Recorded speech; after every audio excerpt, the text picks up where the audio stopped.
Hey, take a look around you. What do you see? Well, for me, I see life declining. But if I could turn back the hands of time, probably I wouldn't be standing here. You know why? Because 10 to 15 years backwards, this place was a thick forest with tall evergreen trees. Villagers who farmed around this area only farmed here once in every 5 years. This made the soil fertile and provided bountiful harvest every farming season. But fast forward to today, this thick forest is slowly making way for houses and estates. And the trees are slowly making way for timber factories. We are slowly transforming our environment from a natural one into a synthetic one without even realizing it. Yes, it's quite obvious that we are sacrificing the safety of environment to accumulate more money. To the constant destruction of our forest.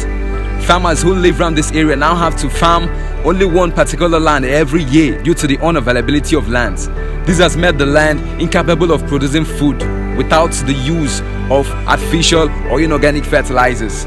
So, on one hand, we are losing our farmlands for agricultural purposes, and on the other hand, we are losing our trees and natural vegetation. So the question is, how can we solve this problem?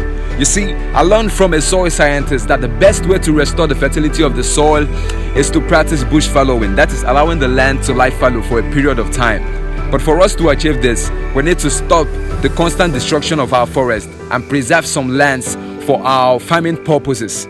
This will help minimize the use of inorganic fertilizers, which is degrading the soil and also being hazardous to our health. Then for our trees, I think we are underestimating the importance of trees to our planet.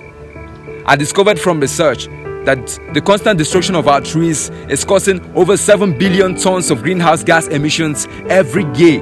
The implication of this is that our quest to combat climate change will prove futile if we don't curb this menace as soon as possible.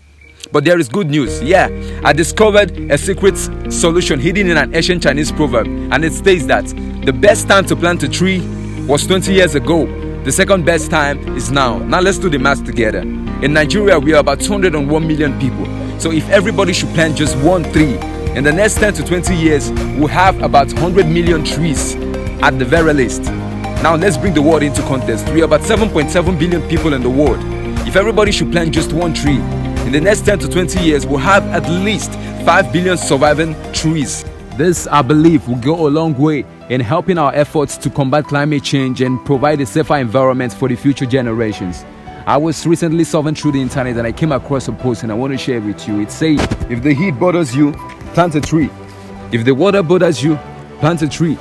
If you like fruits, plant a tree. If you like birds, plant a tree. If you like life, plant many trees. So let's join hands together and make this happen.